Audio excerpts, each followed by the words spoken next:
Ladies and gentlemen, welcome into another episode of the YorkHER podcast, presented by Visa. I'm your host, Olivia Landis. All month long, it is Women's History Month, the month of March. I've been able to have some already incredible women on the podcast to talk about careers, life, and experiences.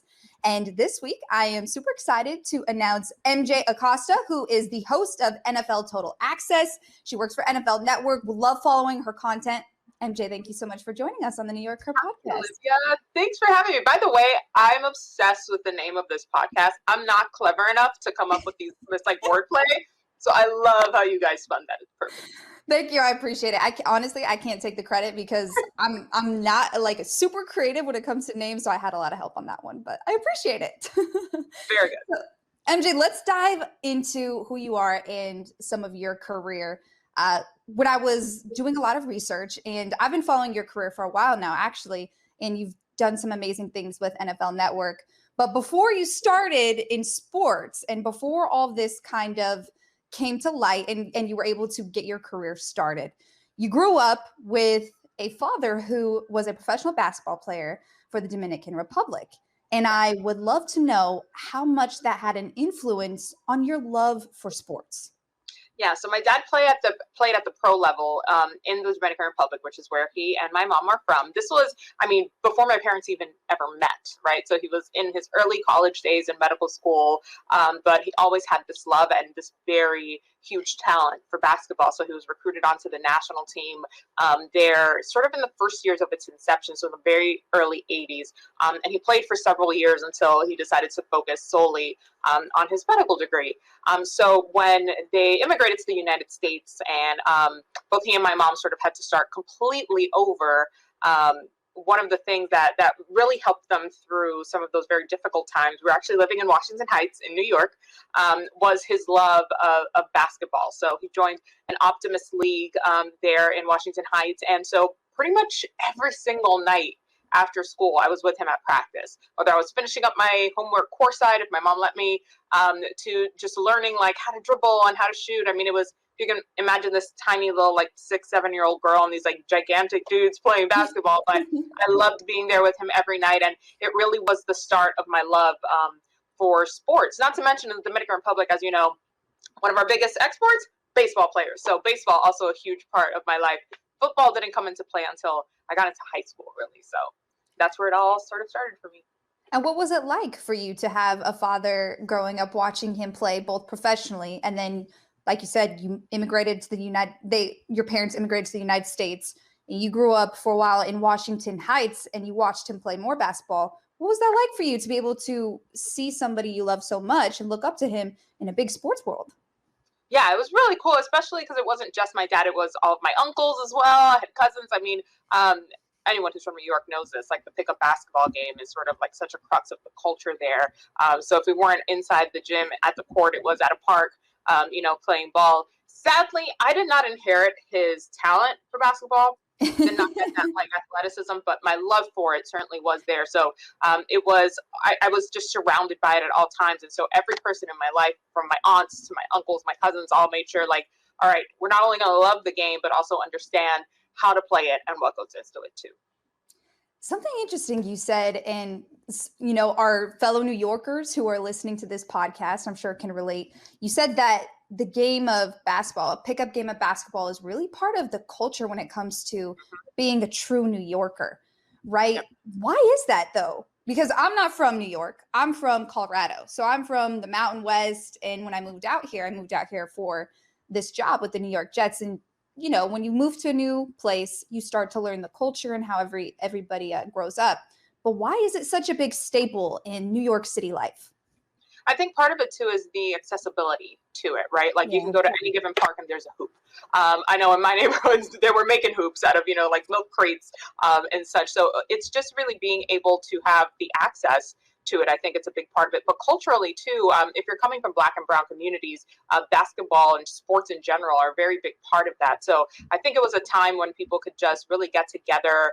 The guys in particular could just meet up. It was such I remember my cousins, constantly wearing basketball shorts, with a ball in their arm. I mean, there wasn't one time that I can picture of them, unless we were like at a family gathering, where that wasn't sort of the look. I can't, from as early as I can remember, that was just part of daily life. All right, you go to school, do your homework, you go to the court, and that was it. That's so interesting. And you grew up, like you said, in Washington Heights and had that experience as a New Yorker. But then your family kind of picked up and moved to Miami, Florida. Was that a big adjustment for you? Oh, tremendous, tremendous. I mean, my mom was very much done with the blizzards and the winter and all of that stuff. We had a crazy blizzard the year before we moved to Florida. And that pretty much put the pin in it. It's a wrap. We're going back to Miami. And I say back to Miami because that's actually where I was born. I was born in Miami, Florida, before we quickly went to the Dominican Republic and then to New York. So it was a kind of an interesting little loop for us there as a family. But we have a ton of family in Miami as well. And it just became sort of the next chapter. So I started high school in Miami, and it's totally different. Not so much culturally, because we were still surrounded by so many different ethnicities and people from different countries in South America and the Caribbean. So we still sort of felt comfortable in that sense. But the lifestyle of Miami to New York is very, very different, not to mention the weather. But it was an adjustment just for me as a teenager, right? Like, who wants to leave the only home they really remember as a teenager? It was very that dark and gloomy teenage part of me, but I very quickly adjusted. There was no choice, because I don't know if once your mom says, this is where we're going, it's a wrap. That's where you're going. So I didn't have a say in the matter. Once mom puts her foot down, that's really it. That's it. Yeah. Well, fast forward, you went to Barry University and you received your Bachelor of Arts in Communications. At that point, when you were a college student, did you know you wanted to be on television and you wanted to be in sports? Or where did that come from? And when did that come into play? Yeah, well, to answer that, I actually have to rewind a little bit, because my road to Barry actually went through several different avenues. Out of high school, going into college, I really didn't know what I wanted to do. All I knew is that I wanted to dance. I've been a dancer since I was a little girl. Ballet, jazz, hip hop, Latin, you name it. I did it in the studios. Worked on the weekends just so I could pay my way through a dance studio class. So that's all I really knew that I loved to do. So my goal was to just own my own dance studio. So I started off as a business major right out of high school. Very quickly remembered that math and no, it's not a good match. So, and taking these classes, and I don't know, I'm still of the mindset, like, some people perhaps all their lives know what they're destined for, but I think most folks at 18 have absolutely no clue, like, what's coming next. So I went through my first couple of years of school, I realized I was very, very lost. So I sort of found comfort in the one thing I knew that I loved, which was dance. So I actually toured a bunch as a professional dancer through the dance community in Miami. And that ultimately led me to a job on a TV show on a sister network to Telemundo. It was called Mundos. So sort of like a music show. Think like Fly Girls on In Living Color. Not sure if I'm aging myself with that reference, but that's sort of the vibe of what the show was. And I was one of the dancers on the show. But that was my intro to the world of television and broadcast and all of that. So I would go in every day and like talk to the producers, like pick the brains of the hosts, go up to Master Control. I mean, I've told this story a billion times because I was so just excited about the possibilities and how the show came together. So after that, at that point in my life, I had taken a break from school to figure it out. And it sort of came to me, like one passion led me to what is now my career. So I re-enrolled the next semester at Barry University as a new student. And then it was full steam ahead, especially because I was a little bit older at that point, right? I was like 26 when I went back to school, which most people are done with college at that age. So I really felt like I was behind. So I focused all my energy on finishing my degree and, starting to get to work, and have not stopped working since then. That's usually how it goes too. Once you find your passion and find exactly what it is you want to do, it's kind of just like keep grinding from there. Right. Exactly. Right? But you weren't quite ready to give up dance, right? Because you were an NFL cheerleader for a couple of seasons. So what went into that decision, or really just how did that kind of lay itself out? Yeah, so I auditioned. It was a goal of mine as a dancer for a long time to dance at the professional sports level, which for most women is either NBA or NFL. So I tried out for the Miami Dolphins cheerleaders many, many times. And as I finished, I was checking off all of these other goals of mine. I finished my degree. I started working in journalism. I was really full force, and I still had this one very major goal that I had yet to accomplish. And so something in me said, okay, I know I'm working full time, but I still have it in me to give it one more go. This was now my 5th time auditioning for the Miami Dolphins. Wow. Yeah, girl. So I'm a glutton for punishment, I guess. So I went back, and that was the year that I made it, as I was already a full-time reporter. And I don't know, I think things just, when you're really pouring your energy into something and are very focused on what you want, things start to align when you're putting in the work. And so those two things just fused together. I managed to balance it, all at once, but it was the most incredible experience. I'm so glad that I bet on myself and that I gave it one more shot, because I will never forget that experience. To this day, I carry it with me so closely. And big kudos to you for those of you listening or watching the podcast. It is not easy. And I know it firsthand because I used to sit at some of, the New York Jets, their cheerleading and dancing squad is called the Flight Crew. Mm-hmm. So I sat firsthand and watched some of these auditions, and you really get a newfound respect for how tough it is, because it's its own sport. It's its own passion, pathway for people. So I commend you for continuing to try out and live out your dreams, because it's not something easy. It's really not. So then, having watching those auditions, it's a process that's several weeks in the making. You have to go through several rounds. You go through boot camp. Then there's cuts along the way. So same thing with Dolphins. I would make it all the way to finals every single year, and then just come up short making the team. So I think that part of it too is like, oh, I know that I'm right there, that I could still do it. So for anyone listening who's maybe been rejected a lot of times, by the way, which is also parallel to what we do in journalism, you get a lot of no's before you get a yes. So I think it also prepared me in that sense for this life as a journalist too. Well, you pretty much segued it perfectly into my next question, because you said the NFL kind of came a little bit later in life, and your passion for football came later. Yeah. Was that the first kind of itch you got for like, wow, I really love football. This is where I want to be. Is that where it came from, or did it start before that? It started before that, because I was actually a collegiate dancer as well for the University of Miami. So right out of high school, before I took the break from college, I was a University of Miami Hurricanette for 3 seasons. So it was such an incredible time. This is right after they won the national championship in 2001. 2002 was my freshman year. So that buzz was still building. I mean, it was incredible. We were at the original Orange Bowl. So much history there. But I really fell in love with American football in high school. And so that led me through to, audition at the University of Miami. And then, I mean, once you're cheering for the U, it's kind of impossible not to be completely obsessed with all things football. So it just became such an obsession of mine in my life. It took it to another level once I was in college. And then as I followed so many of our players from the U that made it to the NFL, it all bleeds through and it all comes together. So let's fast forward now, after you were able to spend a couple of years in the NFL as a cheerleader.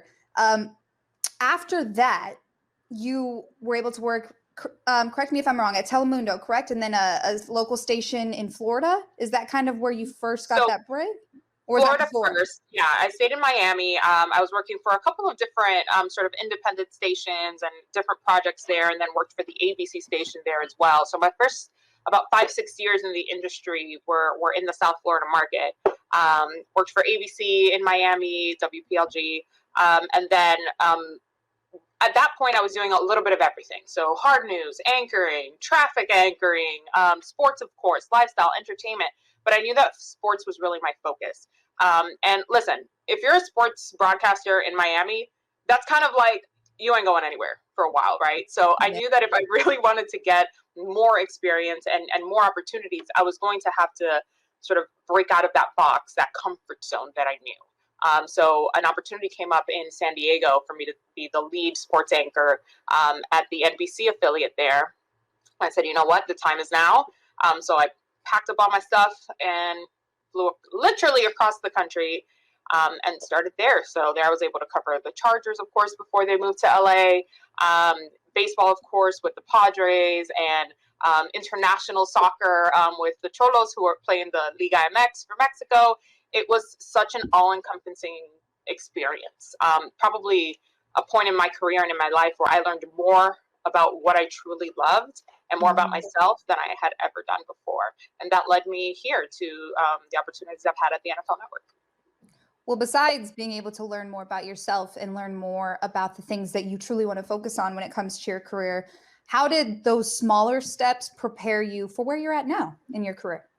Yeah, I never like to think of them as smaller steps, right? Because each step gradually builds on the other, right? So it's an accumulation as you go on. But having to be your own producer, your own writer, your own editor, your one-person band, it really is invaluable experience. Being out there, gaining your credibility, building relationships with organizations, with players, with teams, with executives. I mean, that kind of experience can't be bought. It was just one of those things where you're sort of thrown into the deep end, and it's quite literally sink or swim. So Yeah. every single step and every point on my career, regardless of how challenging it was, it's really a point where like, all right, let's go, girl. This is what you've been waiting for. So you don't always get it right. I've made a lot of mistakes in my career. Trust me, a lot of them. But from each one, you can either sit there and sulk, which I give myself about 24 hours to do, and pick yourself back up and you see what you can glean from every single moment. So it's been an incredible ride, and I know it's been over a decade at this point in the biz, but I'm truly just getting started. Well, now that you are where you are at today, and with, like you said, accumulating all of these steps that they build off one another, and each opportunity taught you something different, what is one piece of advice you would offer to not just people in journalism, but in general who are trying to go and chase their dreams? Bet on yourself. Always. Don't forget that what you're bringing to the table is not only necessary, but it's also so special and so needed. I think a lot of times, especially in broadcasting, right, in journalism, we feel, and as women, if I can be quite frank, we're just like, oh, I'm so happy to be here. But you know what? They're just as lucky to have you there as well. So remember that you've earned every accomplishment, and you've earned all the cuts and bruises on the way as well. And so that only makes you better for the wear. So just don't forget that the vessel that you are brings with it a lot of beautiful things that anybody would be lucky to have. Absolutely incredible note to end on. Thank you so much, MJ Acosta, for joining us on the YorkHER podcast presented by Visa. It was a pleasure to talk to you, and good luck. We will be supporting you for NFL Network. Thank you, Olivia. Likewise. That's a wrap on another episode of the YorkHER podcast presented by Visa. Ladies and gentlemen, everybody who takes the time to listen in every single week, we want to thank you guys. Me, my producer, everybody involved. Thank you for listening. Be sure to subscribe and share. If there's a particular episode that stands out to you, leave some comments and let us know what you want to hear more of. But thank you guys again. We'll see you next time.